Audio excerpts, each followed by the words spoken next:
Welcome back to my channel. I'm Traben, and in today's video we're going to look at my top 10 comics and manga that I read in 2024.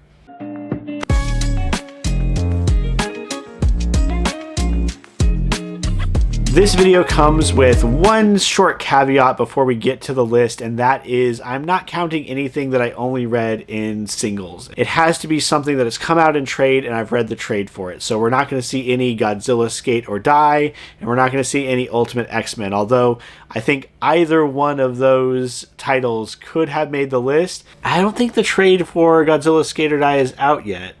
I'll have to go look into that.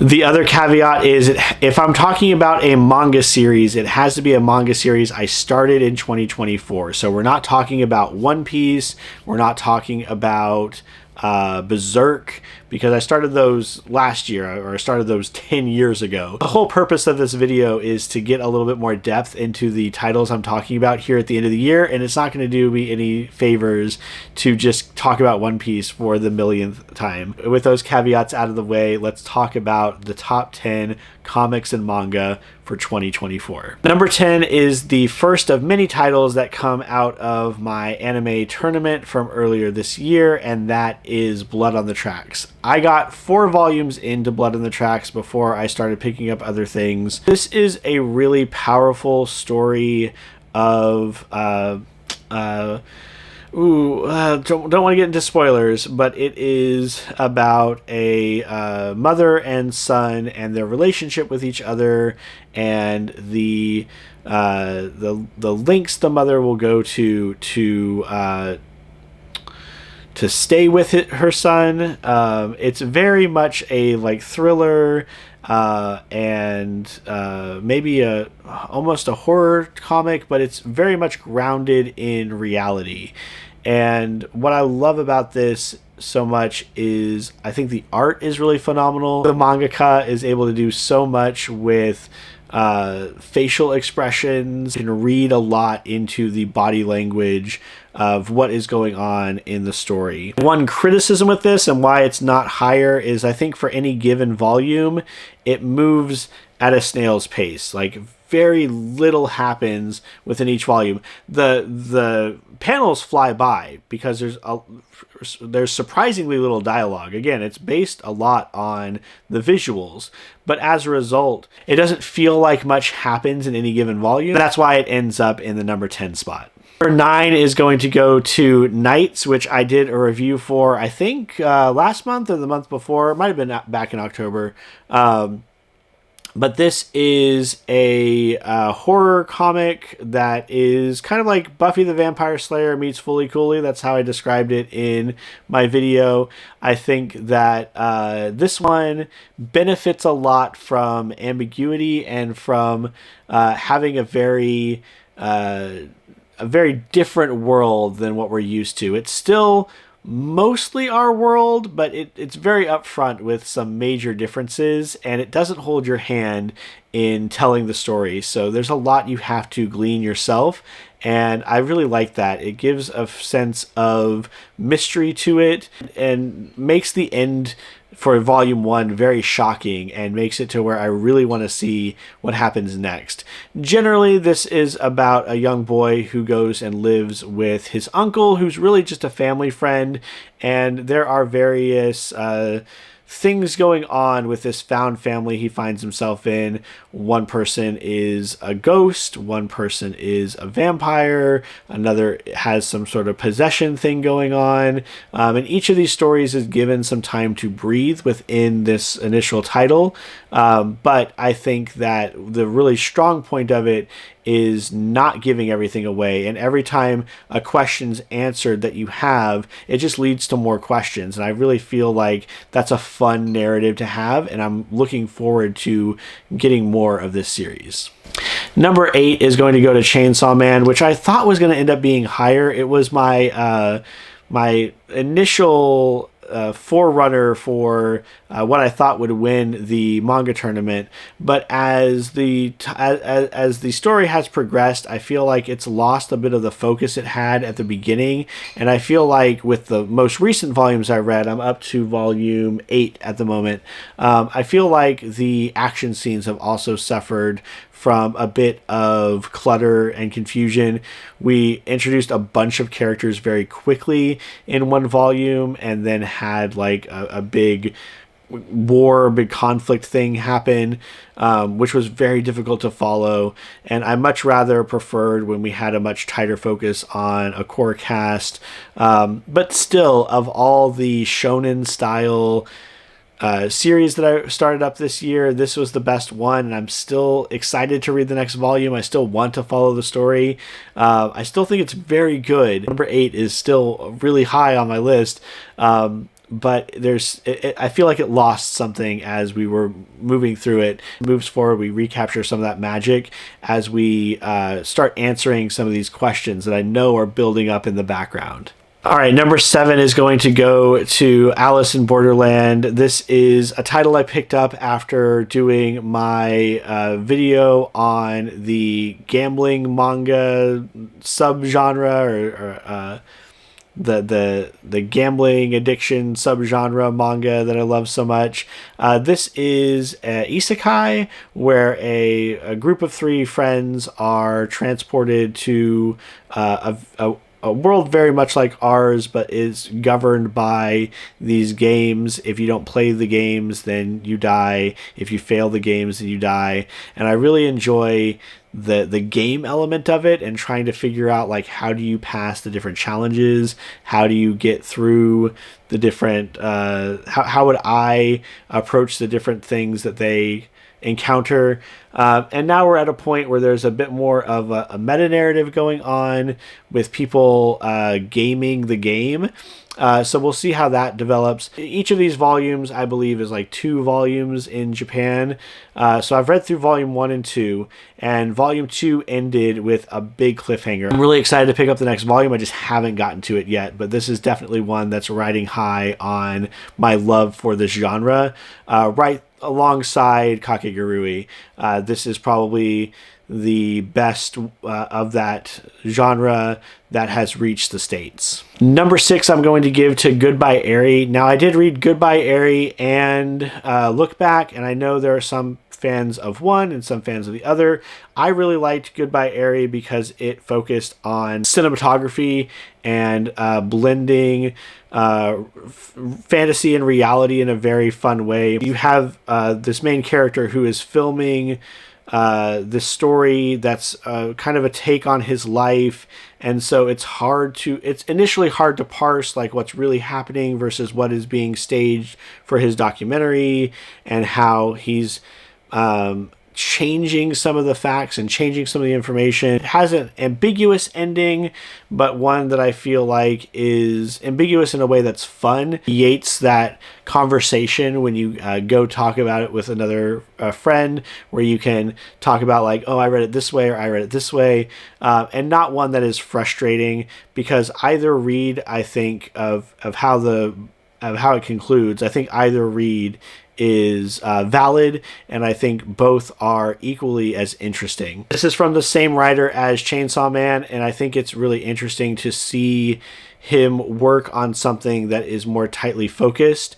I think that of the 2, Goodbye Eri I liked more than Look Back, but I definitely think that if you are a fan of Chainsaw Man's storytelling and like the way that he is able to very quickly establish a world and establish very strong characters, and you just want like one and done stories, both of these titles are great, and they are definitely worth your time. And number 5, I'm giving to Akane bonashi, which I talked about in a couple of other videos. This is the story of Akane, who is trying to become a rakugo performer, which is basically a Japanese art form for storytelling. And it's one of these things where, because of the medium of manga, I thought that there was going to be some difficulty in illustrating what storytelling is like, because it really is a performance art. It's something that you should be there to be able to hear, but the way they go about doing it is with these projections behind her or above her of like the characters that she's embodying, and the facial expressions that she makes to show that she's taking on these different voices is very effective. I really like the core of this story where Akane's father was trying to become a certain rank of Rakugo, and his entire year was dismissed. I don't think he can even perform anymore. And so she is setting out to show that her father's Rakugo is valid, and that it is something worthy of those high accolades. Over time, she has kind of had to cool her anger a little bit. She's learned that you have to work with people within this space. And so there's this maturity aspect to it as well, as she is learning and growing, which I also really appreciate. So, because of the very strong characters, the interesting setup, and also every volume has notes on Rakugo and like how performers prepare and the different types of stories they tell. So it's also very educational for this art form that I think is dying and that not many people know about. So just a very cool concept, very cool information, great characters, and I really like the way that the plot's going. It feels like a sports anime, but the sport is competitive storytelling, which I think is really cool. Number 4, I'm giving to Murder Falcon by Daniel Warren Johnson. Now, last year I read Do a Powerbomb. I still think Do a Powerbomb is the better title, but Daniel Warren Johnson is at his best when he has his own like independent IP and is able to do whatever he wants with it. Murder Falcon is the story of a band that is getting back together after dealing with something obviously very serious that tore them apart, but also they're getting back together because now they are joined with interdimensional warriors, and when they play music they can fight back against this being that is set on destroying the entire world. And it is as wild and fun as that premise sounds. They play heavy metal, they rock out, and when they do, they summon these like big beasts to fight against the darkness and the terrible things that are descending on the world. And then later in the book they meet other people who are doing the same thing. So they meet like I want to say there's like a Japanese like concert band that is also doing this and summoning up creatures and things. And it's wild, but also has that core heart that Daniel Warren Johnson stories are known for. Again, I think that Do a Powerbomb is better, but I think if you enjoy Do a Powerbomb, if you like Daniel Warren Johnson's storytelling, or you like his bombast, his over-the-top action scenes, then Murder Falcon is easily his second best title, and I would highly recommend it. Number 3, I'm giving to A Guest in the House. In addition to being a beautifully drawn comic, is also a horror comic, mystery comic, with an end that I did not see coming. And I think that's in part due to this blending of fantasy and reality, very much seeing things from one character's perspective and trying to parse what is really happening versus what is just being told to her. And we're inclined as readers to just believe what our narrator is saying. I think this is another excellent example of an unreliable narrator. But I just loved the art style. This is not so much a meditation on grief as it is like a look at a feeling of imposter syndrome and trying to fit into a family that you are new to and you feel alien in, and possibly hostility from the family that you have now joined. So a lot of look at those very real stresses of everyday life couched in this very gripping horror aesthetic with just like really punchy visuals. Most of the title is in this black and white, but when it gets to our protagonist's like fantasy world, or her seeing ghosts and her seeing these apparitions, we get these gorgeous colors and this like very ephemeral feel, this very I don't know, like floating feel to the things that she's seeing and the things she's experiencing that I feel like really integrates well into the storytelling that's going on. So yes, if you are looking for an excellent horror story to read, then A Guest in the House is an excellent choice. Number 2 is going to go to Witch Hat Italia, which I will argue is the best manga on the market right now. I am so much looking forward to the anime coming out soon. I'm hoping that that boosts its popularity and gets more people looking at this book, because on every single level, this book is amazing. Incredible visuals, like the intricacy of the costume design, just these moments of magic that really capture that essence of being a child and seeing a wonder, seeing magic, seeing a moment that really resonates with you. And that's like several times throughout this book, you get those moments reflected in the magic that the characters are doing. I love that not all the conflict is just outright fighting. There are so many things in here that are about working together and working with someone that you don't necessarily trust, and like building those relationships with each other, overcoming these trials that are very rarely about just being more powerful, but it's about thinking outside the box and coming up with creative solutions and being clever. I love how there's not a right or wrong answer to questions of morality that come up in this book. The good side has done things that are demonstrably terrible, and the villains make a very compelling argument for why Coco, the main character, should, compromise her beliefs, compromise the things that these people are telling her, because they're not doing the greatest good. Maybe it's not the best idea to just blindly follow what's being told to you, and how much good you could do in the world if you're willing to bend the rules just a little bit.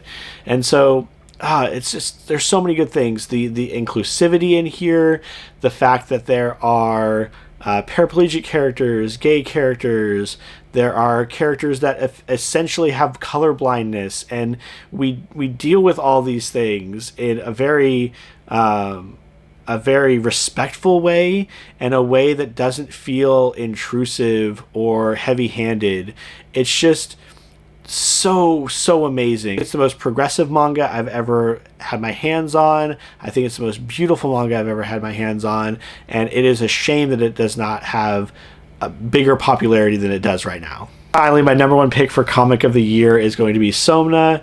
This combines a lot of the elements of other stories I've been talking about. So we have the blending of reality and fantasy with A Guest in the House, where we have this character who is visited by this demon in her dreams, but then the way that we denote that is we have a different artist for reality and a different artist for dreams, but then we start switching those and blending them and making it to where it's hard to tell, when is she awake, when is she asleep, is she really experiencing a demon, or is this just like marital woes.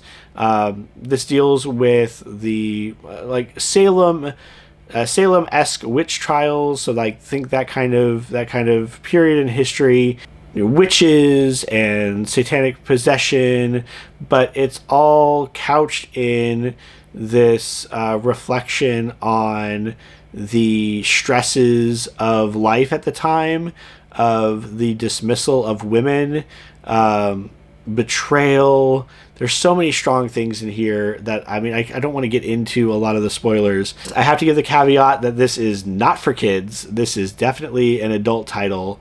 But I think for the art, for the storyline, for the just like blending all of these elements so expertly and creating a comic that has all these things that I love. It has that ambiguous ending that is not frustrating, but is, builds conversation around it. Having this this subjective view of the world and not being sure what's really happening, what's not really happening. Being able to look back at details. I read this one twice. Being able to look back at details and like think about, okay, what does this tell us about the world? Does this give credence to the idea that this is really happening? Does this give credence to the idea that it's all in her head? It's so great. And I think for the conversation alone, for just making me think and getting me to contemplate the details of the story, I think it is very much deserving of the #1 spot for Comic of the Year, Soma. And that's going to do it for our video today. I hope your reading journey is going well. I hope your 2024 was great. I hope you read, whatever it is you enjoy reading. I hope you read some comics. I hope you read some fiction, nonfiction, whatever floats your boat. I just hope your reading journey is going well. I hope you're looking forward to your reading journey in 2025. As always, please like, comment, and subscribe. Let me know down in the comments if you've read any of these comics. What were your thoughts on them? Push back on some of my ideas. Let's get a conversation going. If you have different views of some of these titles, I'd love to hear your thoughts on them. Help us grow this quarter of our BookTube community. Until the next one, take care.